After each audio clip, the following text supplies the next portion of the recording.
Birds fly over Savarkar. Rahul Gandhi's remark irks Uddhav Sena. जब सावरकर जी ने इस कागज पे साइन किया, उसका कारण क्या था? उसका कारण डर था। अगर वो डरते नहीं, वो कभी नहीं साइन करते। वो हिंदुस्तान के जो सब नेता थे, महात्मा गांधी, सरदार पटेल, उन सबको उन्होंने धोखा किया। वीर सावरकरांची कोणत्याही प्रकारे बदनामी, त्यांच्याविषयीचं चुकीचं वक्तव्य शिवसेनेला मान्य नाही, शिवसेना सहन करणार नाही. BJP wants Uddhav Sena to demand apology from ally. Savarkar test for Mahagathbandhan.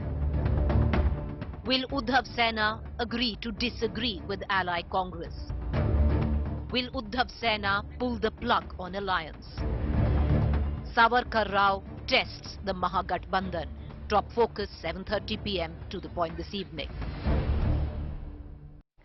Well, welcome viewers. You're watching To The Point. I'm Preeti Chaudhary. Will the entire Savarkar flashpoint between the Congress and the Uddhav Sena be the straw that will break the camel's back when it comes down to an alliance which has been way uneasy and ideologically opposite when it comes down to ideologies, where the Congress and the erstwhile Shiv Sena had to come together on. However, till now it seems that Uddhav Thackeray, some said, many of his own leaders said, would be coming out and making an official statement. He hasn't quite done that. The indications that we are getting even now that the Uddhav Sena is going to agree to disagree on the latest Savarkar issue, but the BJP is not going to let it go. Let me take you back to what went down.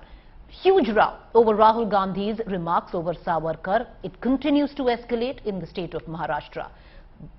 Bala Saheb Banchi, Shiv Sena, the Shinde faction, has filed now a police complaint against the Congress MP, claiming he defamed the freedom fighter and hurt sentiments of locals. A case of non-cognizable offence has been registered against Rahul Gandhi as well.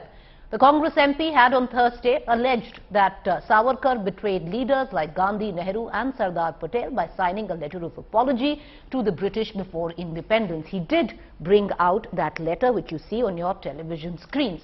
Rahul further claimed that the saffron ideologue took a pension from the British government in lieu of working against the Congress.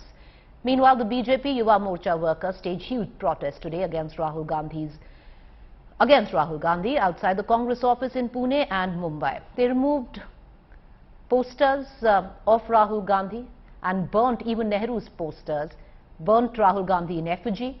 MNS workers also staged a protest that happened in Aurangabad. In midst of all of these protests, viewers, once again, the pressure right now building on Uddhav Sena, the Uddhav faction, primarily because let's cut across to what the Uddhav Sena, before the two factions of the Shiv Sena broke out, wanted. They wanted Veer Savarkar to be feted to the highest position. And with Rahul Gandhi, with what the BJP says is a direct insult to Veer Savarkar, is what BJP says, this could become a big, big point of escalation when it comes down to the discomfort in the Mahagathbandhan. Listen in to all the reactions. ये मेरे लिए सबसे जरूरी document है और इसमें आप देख लीजिए, ये सावरकर जी की चिट्ठी है जिसमें उन्होंने अंग्रेजों को लिखा है, मगर मैं सिर्फ आखिरी लाइन पढ़ना चाहता हूं. अंग्रेजी में लिखी है तो मैं अंग्रेजी में बोल देता हूं. I beg to remain sir your most obedient servant VD Savarkar. ये सावरकर जी ने लिखा है, तो इसको आप पढ़ लीजिए, देख लीजिए. अगर फडणवीस जी देखना चाहते हैं इसको, वो भी देख लें. तो मैं तो इसमें बहुत क्लियर हूं, सावरकर जी ने अंग्रेजों की मदद की थी. मेरी थिंकिंग है कि जब सावरकर जी ने इस कागज पे साइन किया, उसका कारण क्या था? उसका कारण डर था. अगर वो डरते नहीं, वो इसको कभी नहीं साइन करते. और इस सिग्नेचर में धोखा था. जब उन्होंने ये साइन किया, वो हिंदुस्तान के जो सब नेता थे, महात्मा गांधी, सरदार पटेल, उन सबको उन्होंने धोखा किया और उन्होंने उनको कहा कि देखो तुम गलत कर रहे हो, तुम्हें भी साइन कर देना चाहिए. तो ये दो विचारधाराएं हैं. वो देश का विरोधी है, हिंदू संस्कृति का वो विरोधी है, वो भारत का विरोधी है. इसीलिए हम यही बताना चाहता हूं कि राहुल जी आपने जो बात बोला, देश आपका ऊपर प्रतिशोध लेगा। स्वतंत्रवीर सावरकर जो अपना देश का सम्मानित स्वतंत्रवीर है, उनके बारे में गलत कहा है। उनके देशभक्ति पे, उनके वक्तव्य से उन्होंने संशय लिया है। स्वतंत्रवीर सावरकर जी ने अंग्रेजों के पास मुझे माफ करो, मुझे मदद करो, मैं आपको मदद करूंगा, इसी तरह के वक्तव्य, झूठे वक्तव्य उन्होंने की है। उसी के वजह से हमारी भावनाओं को ठेस पहुंची है। सच बोलना जुर्म नहीं, हमारे देश में अभी तक तो सच बोलना जुर्म नहीं। तो इसलिए ये कहना कि भाई अगर उन्होंने ये बाकायदा चिट्ठी में लिखा है, हिस्ट्री साबित करेगी, sir I beg to remain your most obedient servant, अगर ये लिखा है तो इसको बोलने में कोई जुर्म नहीं हो सकता। So what's subsequently happened, viewers, is the Deputy Chief Minister of Maharashtra, you just heard Rahul Gandhi address him as well yesterday, replied in a flurry of tweets in which he quoted one of the letters written by none other but Mahatma Gandhi and said, and I'll quote on that, sharing this letter, he said, in which former once, in the 1920 letter, a part of which Mr. Fadnavis shared, was apparently telling the British about non-cooperation being a valid form of protest. He also said that Mahatma Gandhi used to sign off exactly in the same form like Mr. Savarkar, which is an obedient service of the British, a servant of the British Empire. So there's not much difference is what Mr. Fadnavis is saying. What I'm going to do is, while a huge controversy breaks out over it, sparks are flying over Savarkar, especially in Maharashtra. Will it be the straw which will break the camel's back when it comes down to an alliance between the Shiv Sena and the Congress? I want to quickly introduce you to our guest this evening. I have Sanju Verma, spokesperson, Bharatiya Janata Party, Aishwarya Mahadev, spokesperson, Congress. Before I go to our political guest, I will quickly cut across to Sahil Joshi, managing editor, Aaj Tak and our Mumbai bureau chief. Sahil, will you break it down for us? You know, about a couple of hours ago, there was banter that Uddhav Thackeray might come out and make a official statement criticizing the Congress, and actually some even went to the extent of suggesting pulling out of the alliance. Arvind Sawant from the Shiv Sena also said that Uddhav Thackeray will make a statement. That doesn't seem to be happening right now. Aditya Thackeray in fact did come out and say something, but that had everything to do with the BMC polls. Aditya Thackeray walking side by side with Rahul Gandhi on his Bharat Jodo Yatra in Maharashtra. Those visuals now with visuals of Rahul Gandhi criticizing Savarkar. How big do you think this will turn into a discord between the alliance? Well, let me start by saying that the news which was being spread specifically in Delhi that Uddhav Thackeray is going to address a press conference and declare that he is going to quit MVA, came out to be a completely false news, because that was not the plan right from beginning. Because, actually how it started, let me just break it down to for our viewers. Since the time Rahul Gandhi has entered Maharashtra, at least all the Bharat Jodo speeches, what I have seen, he's been making he's been talking about Savarkar since nearly in all corner meetings. Specifically on that particular day, he was trying to compare Birsa Munda with what the Savarkar did, and according to him, Birsa Munda fought with Britishers, whereas Savarkar sent the apology letter. What happened is that just after a day after this speech, Aditya Thackeray had joined Bharat Jodo Yatra, and after that the speech was picked up. Of course, because there is a political angle to it. It was Shiv Sena during Balasaheb Thakray's time in 2004, when Manishankar Iyer had made similar statements and he had removed Savarkar's lines from Andaman's cellular cell. After that, it was Shiv Sena which came on the ground and created a huge issue during 2004 Maharashtra Assembly elections. Balasaheb Thackeray had even declared that Manishankar Iyer will not be allowed to enter Maharashtra and address any program, and they did follow it up for a few months. Now suddenly when Rahul Gandhi is making such kind of speeches, the line which the BJP and the Shinde group took, and even the MNS, that why the Shiv Sena Uddhav Balasaheb Thackeray group is completely silent over it. So basically they got an opportunity to corner Shiv Sena, Uddhav Balasaheb Thackeray group, saying that it's their political the change in their political policy, that now they are aligning with Congress and have left the core Hindutva issues which they used to pick up during Balasaheb Thackeray's time. So it became a completely political issue. Now in the morning, Sanjay Raut made a very clear statement that if this continues, there will be issues, there will be a rift within the Maha Vikas Aghadi. So basically the Congress should stop making such kind of issues. But he also clarified that despite all the differences, like the way they remained in NDA, despite having differences, in fact, when I spoke to Aditya Thackeray, he gave a example of demonetization, that the Shiv Sena was not in favor of demonetization, but despite that they stayed with the BJP. So they are not going to break away with the BJP, with the Congress in Maha Vikas Aghadi. Also, Jairam Ramesh actually called up Sanjay Raut to clarify that henceforth he is not going to talk about it. So there will be a truce. The issues on which the MVA existed, the Savarkar issue wasn't there. So both the parties are aligned over that. Shiv Sena, yesterday only, Uddhav Thackeray made it very clear that on Savarkar, they don't agree with the Congress, they don't agree with Rahul Gandhi. So they'll agree to disagree. To keep the MVA flock intact.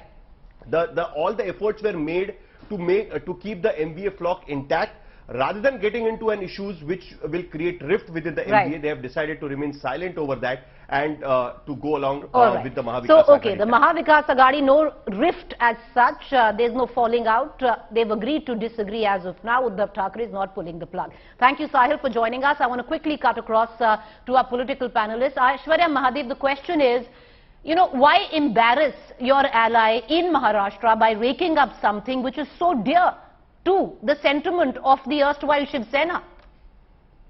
Good evening, Preeti. I think first and foremost, the way that Sahil has put it out very succinctly points out to the fact that we are allies who believe that we agree to disagree, and we're not like the BJP where the allies basically walk away and say we're basically being demolished, as was done in Bihar. And the fact of the matter here, and I think the clarification has already come out from Mr. Jairam Ramesh as well, that he said the point being made was 2 points of fact, which is one, that Birsa Munda, being so young, never wrote or asked for any mercy or clemency, while on the other hand, another person, freedom fighter or not in the eyes of various different people, did write asking for clemency, did ask for mercy, was on the pension and the payroll of the British for several years while he was imprisoned. It was simply a point of difference that was initially being pointed out, and then obviously we're allowed to have points of difference, whether it is allies we've seen as in Karnataka or Tamil Nadu and elsewhere, and the Congress party is okay with that. And Mr. Rahul Gandhi also said, if somebody disagrees with me, let us sit and have a conversation about it. And I think that is what is also quite important about this entire context of what is happening. And this, you know, this huge hue and cry about, oh, the MVA is going to fall and whatnot, I do not believe that is the case. All right, Aishwarya Mahadev, I'll come back to you, but the fact is, I'm going to bring in Sanju Verma. However, one big glaring fact in all of this is that your leader did embarrass your own ally in their own home state by insulting what they felt. If Savarkar is close to the sentiment of the Shiv Sena, which it is, they've asked for the highest honors for Mr. Savarkar, then somewhere down the line, it is an insult. You're in Maharashtra and you're insulting somebody who's so revered by your own ally. What was the point? I'll come down to that. But I want to bring in Sanju Verma as well. Sanju Verma, the charge on the BJP is all is well within the Maha Vikas Aghadi. It is you who's fomenting trouble. Preeti, first things first, let's be very clear that the Maha Vikas Aghadi has always been an inherent bunch of contradictions. It was never a natural alliance to start with. It's now started to fray at the seams.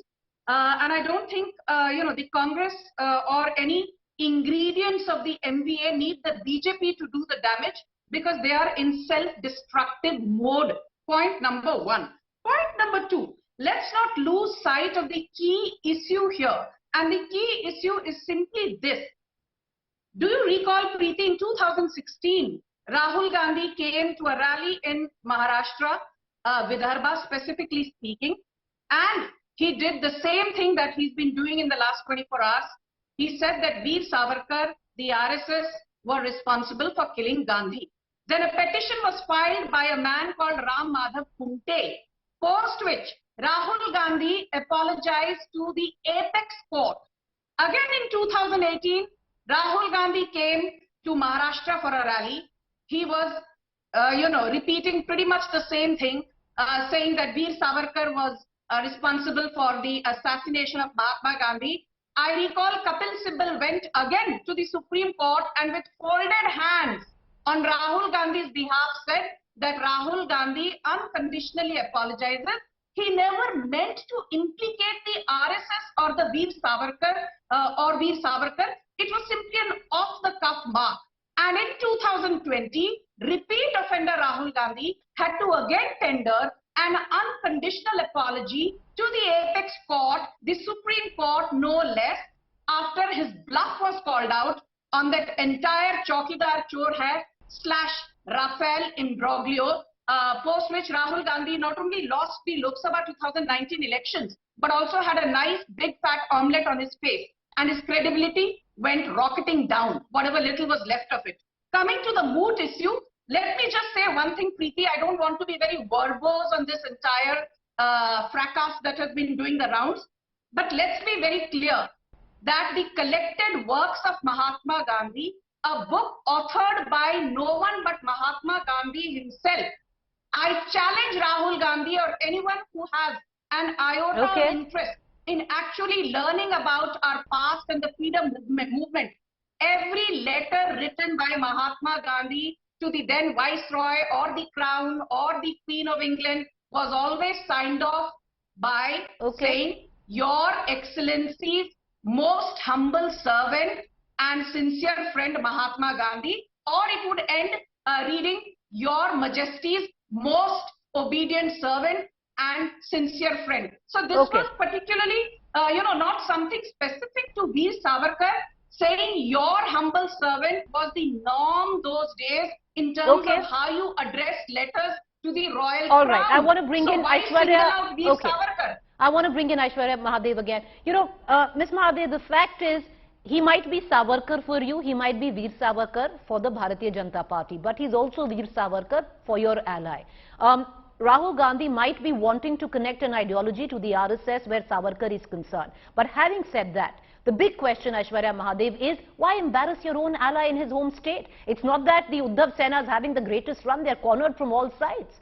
To ally, to push your own, ally down, why? This controversy could have been avoided. He just didn't have to address it. Preeti, I'll reply to what you said, and then I'll have three rebuttals to what Sanju has spoken about. First and foremost, when you talk about Savarkar in relation to the RSS, you also very pertinently have to look at the Shiv Sena's sort of response to the RSS in itself and what they believe was the RSS role in independence. And I think Sanjay Raut has been very clear on that. That makes our stand with our political ally very clear. The second thing is, Sanju said three things. One, she says, oh, what an unnatural ally. Well, that's rich coming from the BJP that allied with the PDP in Jammu and Kashmir, and now we know what's happened to Mehbooba Mufti. Second thing is, she talks about this entire trials and tribulations of all these court cases and whatnot. I really wish, Sanju Verma, that your party or at least the government had the same gumption and the same conviction to take action against people that said, let's talk about who? Sadhvi Pragya, who's also a sitting MP, who said, Mahatma Gandhi being assassinated was great. Then you saw several VHP and affiliate workers carrying out the re-assassination of Mahatma Gandhi. Your response to that has been appalling. Whether you like it or not, he is the father of the nation, though you'd like to change history. And lastly, the singular point of difference, besides the ocean of difference between the personalities and the characters of Mahatma Gandhi and a man called Veer Savarkar, that though their sign-off may have been the same, Mahatma Gandhi never had the sign-off precursed with an apology. I am your most, obedient. Please allow me the remorse of having done this. Asked for clemency, filed a mercy petition, or even asked for, let's say, more allowance to be given when the man was in jail. And Sanju Verma, the thing that defines Mahatma Gandhi ji far, far away the I will class come of to you, art of Ms. the Verma. leader Let her you're finish. talking about, Preeti, is what happened after they were released from jail. Give me a list of the freedom movements that Mr. Veer Savarkar was part of. Give me a list of the actual fights that he indulged in against the British. And whatever the sign-off may be, you can Okay. try and rewrite history, but reality remains that one man fought for freedom and lost his life. The other man basically wanted a greater allowance, and you can sit and say what May I you want, please? but Right. history will remain objectively Okay. true. Sanju Verma, you want to come in for a Yeah. rebuttal? Go ahead. Thank you. Preeti, first and foremost, the comparison is not between Mahatma Gandhi and Veer Savarkar. The specific point is when you address a letter saying most humble servant, most obedient servant, what I wanted to draw the attention of your viewers to is the simple fact that that was the norm those days. It was not as if Veer Savarkar did something as an outlier by addressing the letter as most humble servant. Point number one. Point number two, you know, we don't need lessons or bhashan on integrity with respect to the freedom movement from the Congress party, because now let me put some facts before your audience. Everyone, and this is not Sanju Verma or BJP saying it, anybody who has a love for history should read the books of Bipin Chandra, R.K. Mukherjee, R.C. Majumdar, James Hartfield. They have all chronicled how in September 1923, Nehru was jailed by the Viceroy of Nabha, and within 2 weeks, Okay. Pandit Nehru pleaded with his father Motilal Nehru, please, mujhe yahan se nikaliye. I cannot stay in this unsanitary jail. And this has been chronicled by the ex-professor of history in JNU, Professor Chimanlal. And Okay. mind you, the most important thing is that it's not just that Nehru pleaded to be let out of the Nabha jail. In September All right. 1935, please Preeti, you gave her quite a bit of time. In September Madam, 10 seconds, I need to 1935, move into a breaking news. Go yeah, ahead, make your point. In September 1935, Nehru pleaded with folded hands to the British Crown, please allow me to travel to Europe to visit my wife Kamala Nehru. Okay. Do you know Veer Savarkar, in 10 years that he was imprisoned in cellular jail, did not get to meet any of his family members even once? So stop giving a Okay. bhashan to the BJP. All right. Nehru is somebody who we don't revere for the simple reason that the partition was a result of his unfettered Okay. ambition. Who is the All people right, who put the two-nation theory initially? Okay, I need to The shift into a two-nation quick theory news was break. by Thank Sir you, Syed ladies, for Ahmad joining Khan. us. I need to shift into a quick news break, viewers. But the fact is, it's not about Mahatma Gandhi, it's not about Pandit Nehru, it's not a comparison to them where Savarkar is concerned. That's a different debate. Should Rahul Gandhi have bought up Savarkar, criticizing him in Maharashtra and embarrass his own ally? What was the need of that? That's the question of the debate. We leave it for our viewers to decide. With that, I want to quickly shift into the next news break that we're just getting in. India Today, viewers, has accessed a new video of Aftab Punawala, the 28-year-old who was accused of strangling and butchering his partner Sardar. This video is from last night when the investigators took Aftab to his flat in Chhatarpur, where he lived and shared the flat with Sardar. He was brought in late at night with his face covered. This is the second time he was brought into the flat in 5 days. These visuals coming in of late last night, the police escorting him to his flat in Chhatarpur.